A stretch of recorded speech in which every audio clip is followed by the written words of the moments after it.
Greetings, programs, and welcome back to Blistered Reviews, the unrepentantgeeking.com video game review show. As always, I'm your host, Shaun, and we've got a packed episode for you this with not one, but two reviews of newly released games. So, since we've got a lot on the plate, let's get started right away with Lara Croft Go.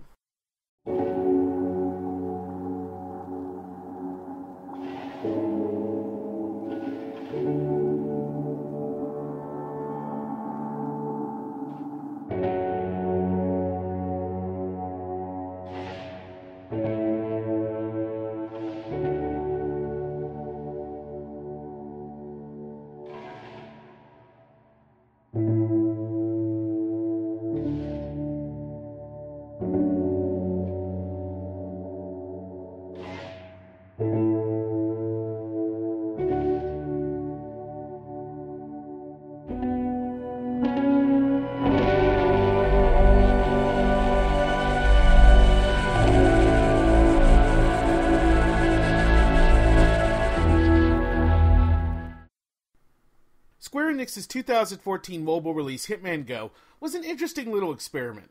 Developed by an 11-person team at the company's recently founded Square Enix Montreal, the game brought turn-based puzzle-driven gameplay to the popular stealth action series.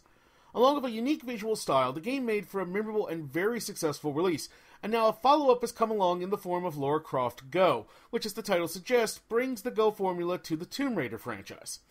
This is no simple reskin, however, and indeed I would argue that Lara Croft Go manages to eclipse the already high standards established by its predecessor.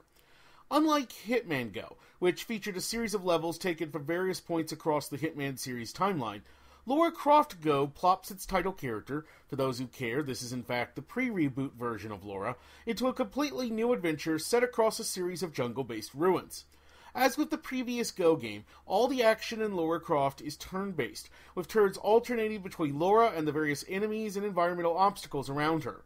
Levels are laid out similar to a board game, with both Lara and her monstrous foes only capable of traveling along lines set between various nodes. Players use touch controls to guide Lara on their turn, followed by all enemies and obstacles on the board simultaneously moving once the player has completed their action. Generally speaking, Lara can only kill the enemies she comes across if she can move into the same space they occupy, a la chess, and in most cases, directly appearing in front of a foe is an invitation to instant death. Fortunately, death has little sting in LC Go, and players will simply be sent back to the last checkpoint they reached, no matter how many times they fail. Where Lara Croft Go changes things up from Hitman Go is in terms of its focus. The latter kept stealth as a major driving factor of its gameplay to suit its source material.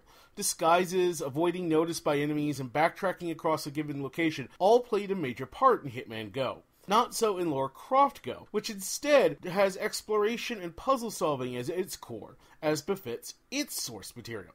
Among its various additions include the ability to move vertically, areas of the ground that will drop away if walked over more than once, rolling boulders that, as with everything else, amusingly moves in a turn-based fashion, and various collectibles hidden around various portions of a level that unlock outfits taken from throughout Tomb Raider history and must be gathered via the touchscreen. Absent from Lara Croft Go is the star rating system of its predecessor, which required players to complete stages in certain pre-prescribed fashions in order to get the kind of high scores needed to unlock new levels. Instead, players are free to proceed through the stage of Lara Croft Go how they choose, and at their own pace, although generally there are only minor variations available to successfully reaching the end of a particular path. In fact, in later levels, the game loves to toy with player expectations by offering false paths or unnecessary tools to throw them off the correct way forward. Lara Croft Go can be downright devious at times, but this is only part of its charms. Another major part of said charms are its production values, which easily trumps its predecessors, and that's really saying something. Hitman Go's stylized approach to its visuals was one of its most noted features, and LC Go takes this idea and runs with it. The game does a marvelous job of creating a sense of uniformity among its various locales, while presenting enough diversity that it never becomes boring to look at. The game also makes terrific use of scale, and players will often be able to see future stages they'll be exploring off in the distance of their current location. Environments in the game in general teem with life and little details, and a real cinematic approach, and this helps imbue the game with equal parts wonder and worry as is required. Similarly, the game's audio features a mix of well-composed musical pieces and convincing environmental sound effects. Plus, the game also knows when to go quiet for that extra bit of foreboding anticipation. This is one mobile title that simply begs to be played with earphones and the volume turned all the way up. If I have any real complaint about Lara Croft Go, it's that it's over too soon, and even then, that's more a testament to how addicting the game can be than anything else. With 40 stages split across 5 chapters, the game more than lives up to its $5 price tag. A Square Enix mobile game reasonably priced for once? Well, wonders never cease. And provided one can pull oneself away from the game after starting it, something I personally struggled mightily with, players will find it's well suited to a pick up and play in small chunks at a time approach if they so desire. It also manages to build to a truly satisfying finale, but I would not dream of spoiling that here. I also can only hope that, like its predecessor, Lara Croft Go sees some free DLC released for it, and sooner rather than later, because I definitely would be up for another raid with Lara in this context. Indeed, with Lara Croft Go, Square Enix Montreal are now 2 for 2, and have proven that there's plenty of potential left to be tapped in the Go formula. I, for one, can't wait to see where they go next. Deus Ex Go, anyone? And I can't recommend strongly enough that everyone, fans and non-fans of Miss Croft alike, give the second Go game a try as soon as possible. Score, 9 out of 10. Must own. Recommendation, buy it now. Imagine a night This was the right thing to do. where every decision What the hell was that? and every single action I just saw someone at the cabin. affects your fate Very funny. Guys, come and the on! fate of those around you. Oh my god, what the hell was that? We need to go get help now. Could you live with the consequences?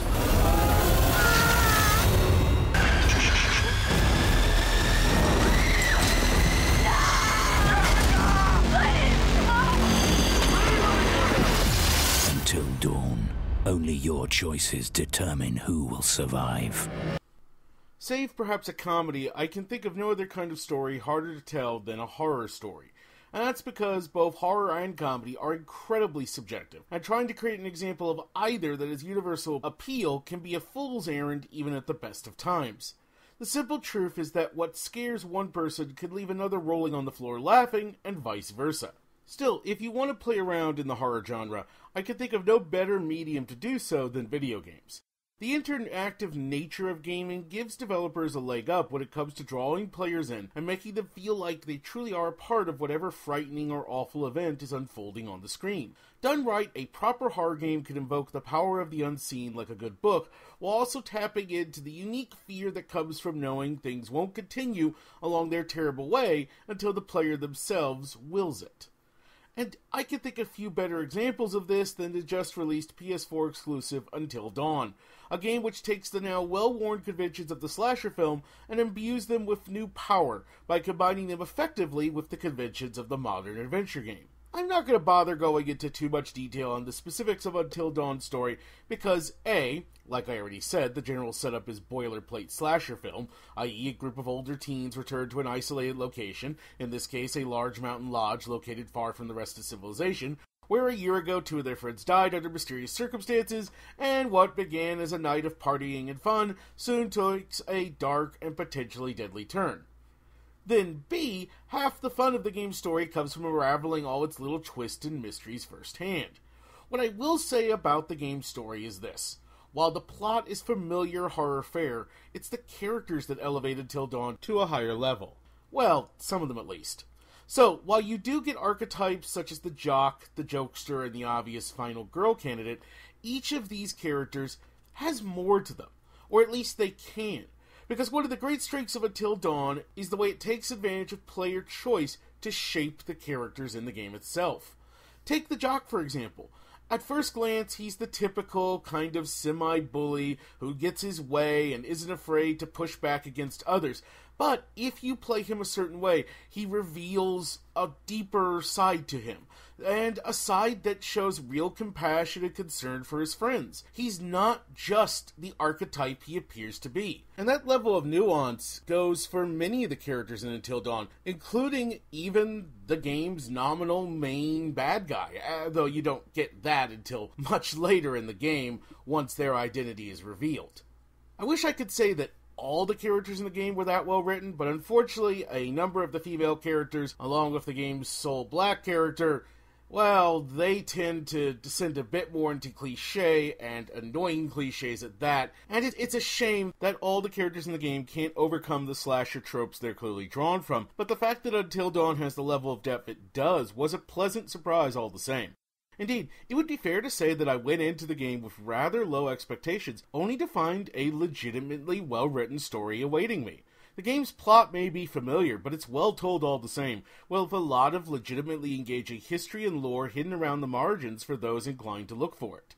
Similarly, Until Dawn has plenty to offer on the gameplay front as well, and if it's clearly co-opting nearly wholesale the Telltale approach to adventure game design, right down to splitting the game into distinct episodes with recaps of previous events and everything, at least they're taking inspiration, or if you want to be less charitable, stealing, from the best. Gameplay in Until Dawn is generally split between surprisingly robust exploration sequences and more intense action-driven chase scenes, and both make terrific use of the DualShock's built-in motion controls. You absolutely want to leave those on. I especially love the moments where players are charged with holding the controller as perfectly still as possible to reflect a given character attempting to do the same.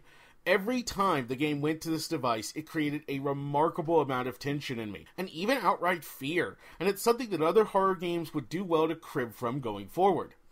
Moving on, a big selling point of Until Dawn has been the promise of player choice being capable of shaping the game's story in dramatic ways, but as with most games of this type, the reality is a little bit more complicated. Look, player choice certainly can influence the game. I've already talked about how it can shape the personalities of characters and affect who they are and how they develop, and also sometimes the smallest of decisions by a player can have huge ramifications later on in the game via the game's butterfly effect system.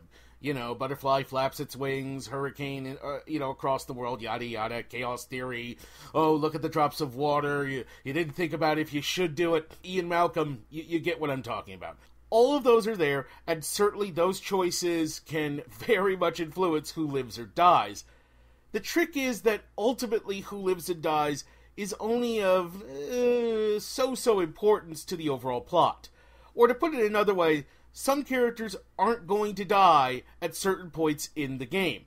Oh, you can play the game and end up killing everybody. That's absolutely possible, but some characters simply will not die until the very end because they have a story to tell. And unfortunately, as tends to be the case in games like this, once a character has potentially reached a spot where they can die, generally they don't play much more of a vital role in the plot going forward. To Until Dawn's credit, it does manage to avoid this to some degree, and at the very least, even characters who have potentially died can have some fun conversations with their fellow survivors if they make it through, and they can add some detail and nuance, but yeah, once you reach a point where a character can die, generally their importance to the plot is over.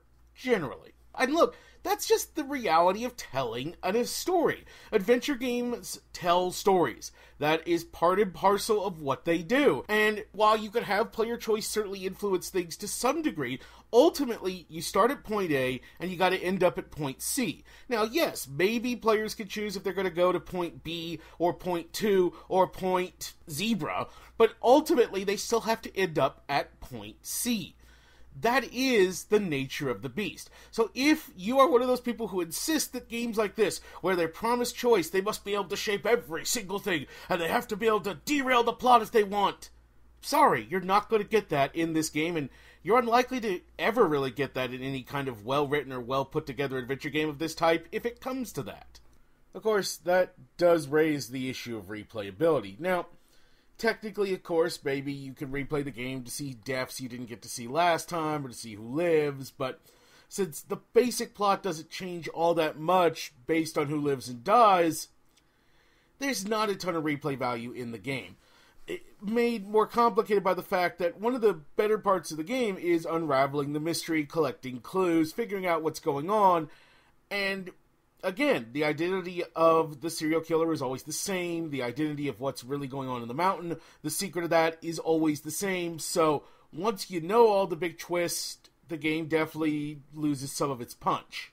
Of course, this is a similar issue that any modern adventure game tends to face, but the big difference between, say, Until Dawn or Tales from the Borderlands, well, it comes down to price. Tales from the Borderland will run you right now about $25. Another game in a similar vein, Life is Strange, $20.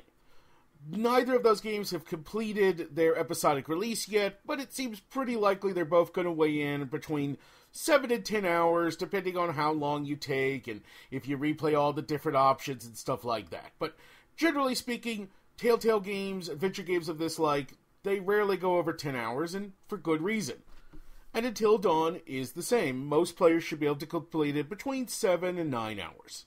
However, Until Dawn is a full-price AAA release on the PS4, which means currently it's $60. And that's where some players may have an issue. Now, look, the argument about price and length versus quality of experience, that's something that has dogged gaming since, well, the beginning, and it's not going to go away anytime soon. What I can say is that Until Dawn doesn't have a lot of fat on it. It's a tight, well-put-together experience that is at times genuinely scary, if on a surface level. I mean, don't go into this looking for the kind of psychological horror you're going to get like in a Silent Hill game. Also, one area where Until Dawn definitely trumps the competition is in terms of production values. Like I said, this is a AAA, mainstream, big-time release, and it looks like it. This is a gorgeous game with impeccable motion capture and terrific environments. The latter in particular really helped build a sense of mood and atmosphere for the game, and make even just walking along in a forest something of an intimidating experience. There's snow everywhere, the wind is howling, you can see off into the distance, mountains, there's a sense of foreboding menace everywhere. Sound design is similarly great, and I have to give credit to the performances. As I said, the motion capture is great, and the vocal performances from actors like Hayden Panettiere and Brett Dalton, they all do a great job. Everybody in the game actually does a pretty good job, even when sometimes they're not always given the deepest material to work with. Still, the production values in the game, first rate, they do go some way towards justifying that $60 price tag.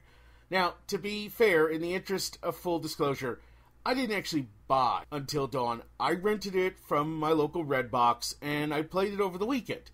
And as an over-the-weekend game that I spent like $5, $6 on, I definitely got my money's worth. And I would have had the same feeling if it was priced like your average Telltale game at between $20, $25.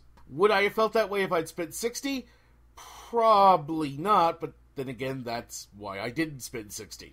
What I can say is this: Until Dawn is certainly a game that's worth your time if you have the money to spend, or if you don't, wait a while, let it drop in price, but once it does, definitely give it a try. It's a terrific addition to the adventure game genre, a strong release for the PS4, which right now this year can use all the exclusives it can get, and overall a good time.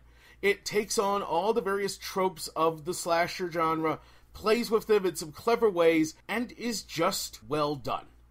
I went into this game with pretty much the lowest of expectations, and I was pleasantly surprised at almost every turn. I had thought that developer Supermassive Game were just producing a cheap knockoff horror adventure game, something that would titillate and go for the lowest common denominator, would be mildly entertaining, and little more than that.